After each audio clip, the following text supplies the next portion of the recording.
Olá, eu sou Giovanni de Souza. Hoje são 31 de agosto de 2021, são 22 horas e 9 minutos. Lição número 2 da classe de juvenis. Consequências da queda. Sempre quando nós tropeçamos ou caímos, nós sempre nos ferimos, né? E a gente sofre um pouco dependendo das circunstâncias, para que nós venhamos ficar livre daquela dor, né, do tombo. Assim também foi a consequência de Adão e Eva. Nós sofremos até hoje por conta desse pecado que eles cometeram, né? A queda de Adão e Eva teve consequências que perduram até hoje e perdurará até Cristo voltar. Começando com a hora da revisão, você marca de cima para baixo assim: 2, 1, 6, 3, 4 e 5.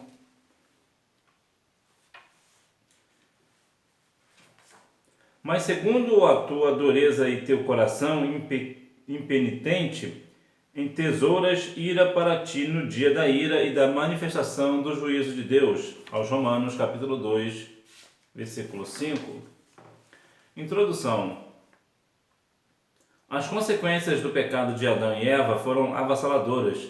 Atingiram a primeira família em todos os aspectos. Do ponto de vista moral, a mudança também foi brusca e para pior, além, é claro, de um forte impacto negativo na natureza. Deus, porém, como um pai amoroso, abriu um novo caminho de relacionamento para a sua obra-prima. Ele jamais a extinguiria. As consequências da queda seriam sentidas, fariam a humanidade sofrer, mas o afável manto da graça do Senhor os cobrirá. Tudo que nós fazemos hoje reflete amanhã. Então, quando você pensa em fazer alguma coisa e o faz, você pode ter certeza que irá colher daquilo que você fez. Então, você precisa ter cuidado no que você vai fazer para que depois você não tenha que sofrer com as consequências deste ato falho, desta sua atitude, porque certamente tudo que você fizer hoje vai refletir amanhã.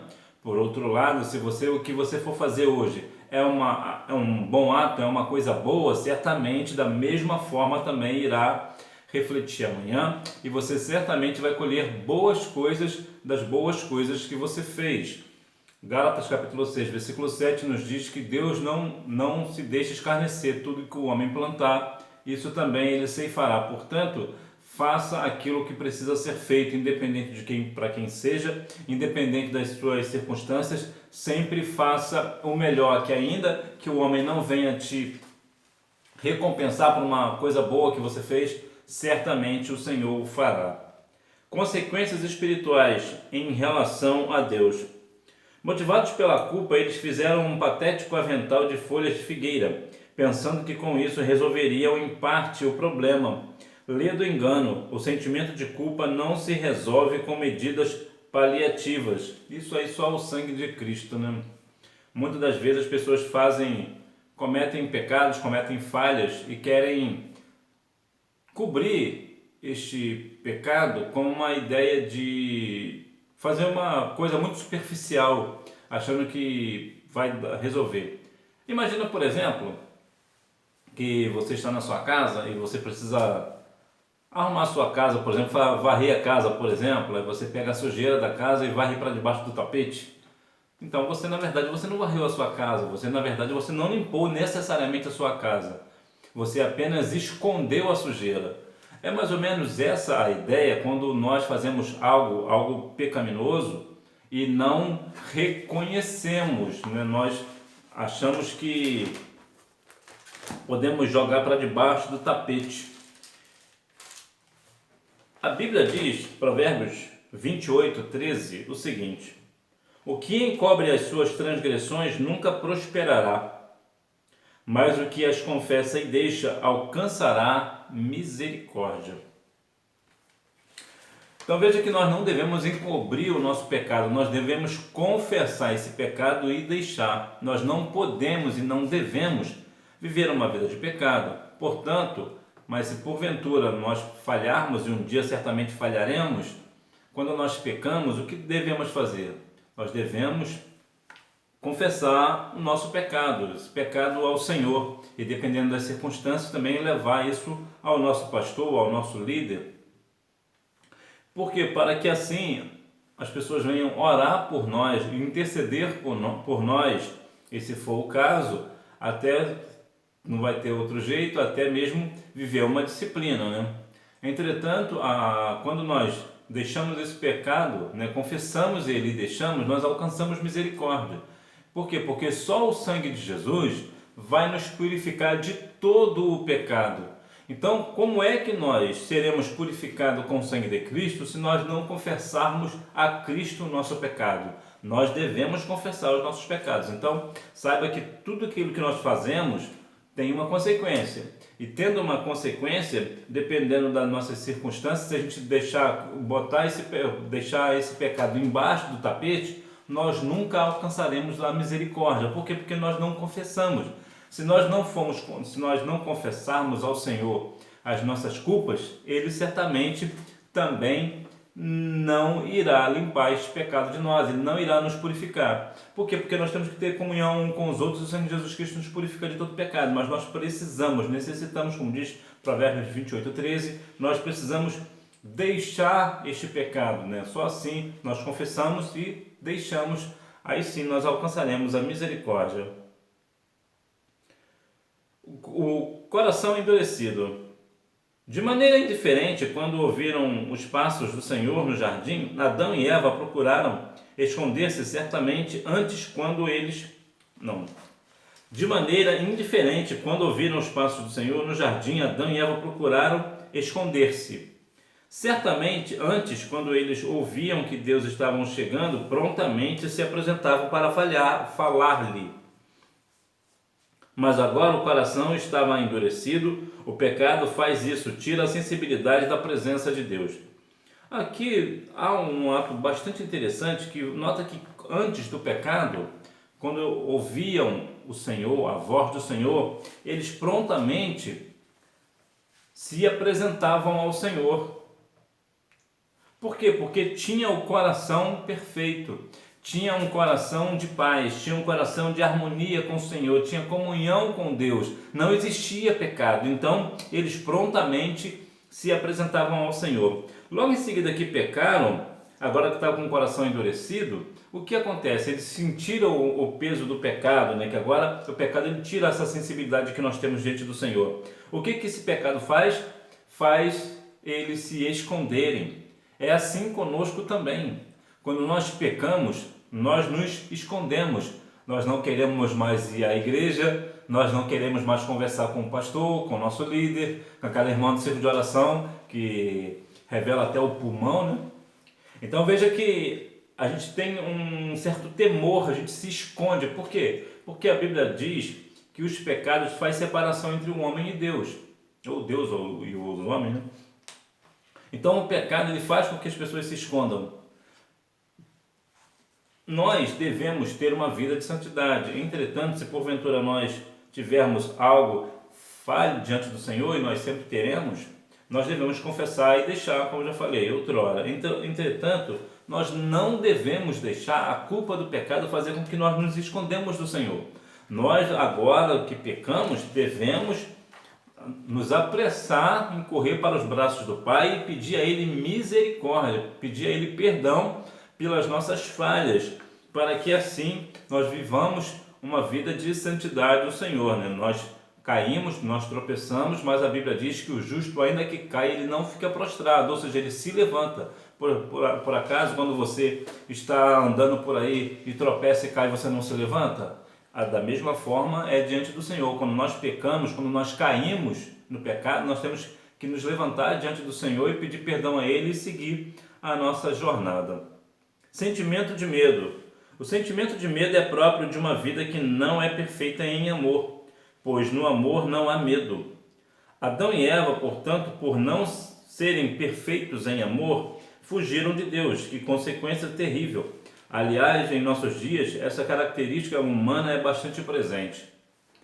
Tu já observou quantas das vezes você imaginou alguém, ou até mesmo você, se alguém te perguntar, por exemplo, o que é de mais de valor, materialmente falando, que você tem? Você provavelmente pode falar talvez a sua casa, o seu carro, talvez a sua bicicleta, ou talvez o seu celular. E isso é um grande erro nosso. E por que é um erro nosso? Porque o mais importante, aquilo que materialmente falando, né, humanamente falando, nós sabemos que nós temos mais valor é a nossa salvação, mas aqui em questão humana, o que nós temos mais valor é a nossa família, são pessoas. Talvez, além da sua família, talvez os seus amigos, o seu professor ou outra pessoa. O que nós vivemos a vida inteira dando valor a coisas, onde na verdade nós devemos dar valor a pessoas. E por isso nosso amor tem se esfriado, né? O amor de muitos tem se esfriado. Não quero que seja o nosso, né? Nosso amor precisa continuar vivo no Senhor, né? Aquecido pelo Espírito Santo. Mas infelizmente vivemos uma sociedade, isso é no mundo inteiro, onde as pessoas dão mais valor a coisas do que a pessoas. Né? As pessoas dão mais valor ao que têm do que às pessoas que elas têm na vida. Então o amor vai se esfriando, as pessoas dão, por tanto dar o valor a coisas, acabam se esquecendo de pessoas, né? Dão valor àquilo que essa pessoa pode proporcionar, né? Se pode te dar um presente, ou se pode te dar um carro, ou coisa parecida. Você não gosta as pessoas não gostam necessariamente das pessoas, e sim o que as pessoas podem proporcionar a elas. Isso é ruim. Mas nós que somos salvos na pessoa de Jesus, nós sabemos que nós devemos amar uns aos outros, assim como Deus, como Cristo nos amou. Então nós precisamos viver uma vida de amor, né? O amor é a principal raiz do Evangelho. Então nós precisamos continuar vivendo em amor, né? Não sentir medo, né? Quando nós, porventura, acontecer algo conosco, nós precisamos não ter medo, né? Lançar fora o medo, né? Como diz 1 João 4,18. Então nós precisamos estar ligados em amor. Consequências psicológicas, morais em relação ao próximo. Sentimento de vergonha. Após os olhos de Adão e Eva se abrirem, a vergonha afastou-os mutuamente um do outro. Era uma só carne, mas o pecado separou-os emocionalmente. Eles não podiam olhar entre si.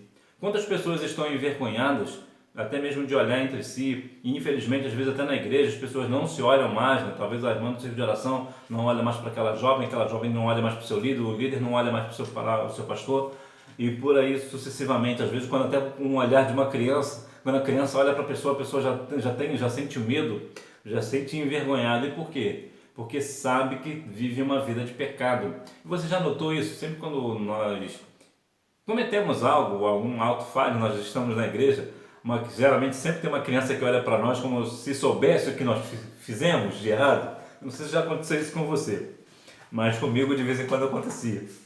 Às vezes eu estava na igreja, às vezes até numa situação, ia pedir perdão ao Senhor, misericórdia, e quando eu chegava na igreja, muitas das vezes uma criança ficava me olhando como se soubesse o meu pecado, eu ficava completamente envergonhado. E quantas das vezes nós estamos envergonhados, mas não no sentido do pecado em si, mas porque temos vergonha das consequências que o pecado pode nos trazer. E por que isso? Porque quando nós vivemos uma vida de pecado, mas ninguém sabe desse pecado, nós certamente não seremos envergonhados. Então nós continuamos andando de cabeça erguida, como se fosse a pessoa mais santa do mundo, e vamos à igreja, e cantamos no coral, e participamos da ceia, e cantamos no grupo de louvor, no grupo dos adolescentes, dos juvenis, dos jovens, como se nada tivesse acontecendo. Por quê? Porque o pecado não veio à tona. Então nós nos sentimos o forte, né? Nós achamos que estamos por cima de tudo, acima de tudo e de todos, né? Mas quando nós sentimos o peso do pecado, quando esse pecado vem à tona, nós nos sentimos envergonhados. Então nós devemos, antes de tudo, claro, não viver uma vida de pecado. Na nossa vida nós precisamos ter uma vida de santidade diante do Senhor. Mas se porventura nós pecarmos, nós precisamos entrar na presença do Senhor, mesmo envergonhado ou não, nós precisamos nos derramar na presença do Senhor, para que assim Ele venha ter misericórdia de nós e nos perdoar. Sentimento de egoísmo, indiferença. Quando Adão recebeu Eva das mãos de Deus, ele ficou tão feliz que fez até uma poesia, cantou uma música romântica.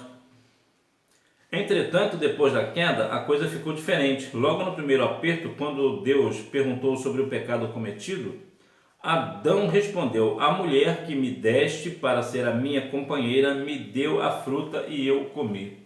Agora Adão quer lançar a culpa em Eva. Veja que no início, quando Deus trouxe Eva para Adão, Adão ficou feliz, ficou alegre, ficou serelepe, ficou feliz da vida, criou até uma poesia para ela. E agora que o negócio apertou, agora ele quer lançar a culpa de seu pecado em cima de Eva. Não é assim também nos dias atuais? Quando tantas das vezes nós queremos culpar o nosso pastor pelo nosso pecado, queremos culpar o nosso líder pelo nosso pecado, nós queremos culpar aquela irmã do círculo de oração pelo nosso pecado, nós não admitimos que o erro é nosso. E nós devemos, mais do que nunca, reconhecer que o erro é nosso, e isso na verdade não vai fazer ninguém pequeno, muito pelo contrário, vai fazer com que o Senhor venha sobre esta pessoa, derrame sobre ele a misericórdia e a graça. Porque quando nós pedimos perdão ao Senhor, ou até mesmo aquela pessoa que falhou conosco, ou nós com ela, né, principalmente quando nós falhamos com ela, ou vice-versa, nós devemos ter um sentimento não de egoísmo e de indiferença, mas de humildade, né? Principalmente de humildade, reconhecer que estamos falhos e que nós não devemos colocar a culpa do nosso pecado em outra pessoa, porque o pecado é nosso. Desigualdade entre os gêneros dentro do casamento. Adão e Eva eram perfeitamente iguais, de mesma essência e mesma natureza. Ocorre que depois da queda, o corpo da mulher sofreria uma série de mudanças. Prova disso é que no momento de dar à luz, ela passaria a sentir fortes dores de igualdade e parceria. O desejo da mulher seria para o seu marido e ele a dominaria. Veja uma das primeiras questões também sobre a queda de Adão e Eva. Agora, Eva, para dar à luz, agora vai sentir dor. Agora o seu desejo agora será do seu marido, né, do seu esposo. Por quê? Porque criou uma desigualdade entre gêneros. Eles antes eram iguais, agora trouxe uma consequência, uma desigualdade. Agora há uma questão que vai pesar para um e pesar para outro. Da mesma forma, da mesma sorte que veio a desigualdade para Eva, também veio para Adão. Adão também vai ter a sua parcela da dificuldade, né? Então vemos que aqui, mais uma vez, é a consequência da queda, né? Sempre que nós falhamos, nós podemos tanto atingir outras pessoas por causa do nosso pecado. Nosso pecado, às vezes, não só vai nos afastar do Senhor, vai nos causar uma vergonha, um distanciamento da presença do Senhor, mas também pode causar isso em outra pessoa, como foi o caso aqui de Adão e Eva. Então, muitas das vezes, quando alguém peca na família, por exemplo, dependendo das circunstâncias, as outras pessoas também da família, ou os amigos mais próximos, também sentem aquilo e também pode vir até mesmo consequência para essas outras pessoas também. Então, nós devemos ter muito cuidado no que nós vamos plantar, naquilo que nós vamos semear. Nós precisamos viver uma vida de santidade, de cuidado para conosco, para com a obra do Senhor e para com as outras pessoas que estão perto de nós, né, que nos envolve, nossa família, nossos amigos, vizinhos, né?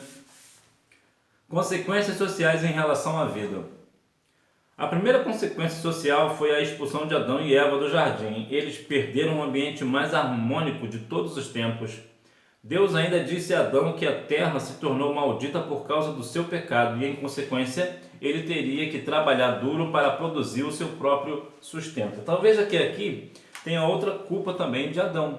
Como veio a parcela da situação para Eva, que foi agora ter dificuldade da luz, né? Agora para dar luz agora vai sentir dor, agora o esposo dela vai dominar o desejo dela. Veio também a questão para Adão. Adão agora vai ter que trabalhar para produzir o seu próprio sustento. E uma outra questão, que eu não sei se você já observou, é interessante que eles estavam numa situação bastante tranquila. Eles viviam uma situação bastante harmoniosa, porque eles viviam no jardim, acompanhados um do outro, eles tinham uma companhia, e mais do que todas essas coisas, né, do jardim, que envolvem o jardim, a vida, né, o amor dos dois, ainda tinha, o que é o mais importante, a comunhão com o Senhor. E quantas das vezes as pessoas fantasiam, né, aí fora, eu não vou entrar nessa questão literária de ser certo ou de ser errado, né, mas a Bíblia relata de fato uma fantasia que era na verdade real e que muitas pessoas não valorizam, que é a comunhão com o Senhor. Quantas pessoas hoje querem, fantasiam em suas mentes, em seus corações, tantas histórias bonitas de amor, querem tanto fazer isso e fazer aquilo, mas se esquecem da essência da comunhão com o Senhor.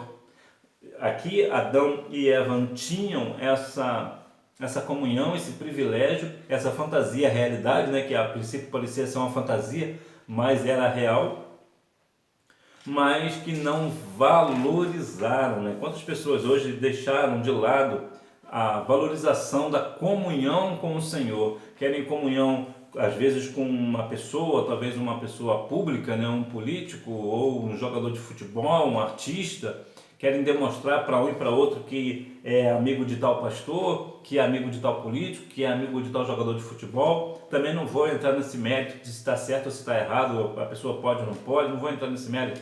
O mérito aqui, o mais importante é, nós parecemos que nós não queremos demonstrar para o mundo que nós temos comunhão com o Senhor, que isso sim é o que importa. Não importa quem você conhece, não importa de quem são seus contatos, qual é o artista que você conhece, qual é o jogador de futebol que você conhece, que você vai e frequenta a casa, né? Qual é o político que é dos seus ali, convive com você. É claro que tem a sua importância, pode ter sim o seu significado, ter pessoas assim por perto, uma pessoa que influencia outra pessoa e tal. Mas o mais importante de todas essas coisas é a comunhão com o Senhor. E nós hoje parece que um pouco de vergonha de demonstrar que somos cristãos, parece que temos vergonha de demonstrar que temos comunhão com o Senhor. Então é que nós venhamos a cada dia mais ter no nosso coração esse desejo de continuar com essa comunhão com o Senhor. Para concluir, Deus, quando concluiu sua obra, viu que tudo era muito bom. Entretanto, com a queda, muita coisa mudou. O homem danificou seu padrão psicológico e moral, e com isso perdeu a comunhão com o Criador e foi expulso do seu lindo lar.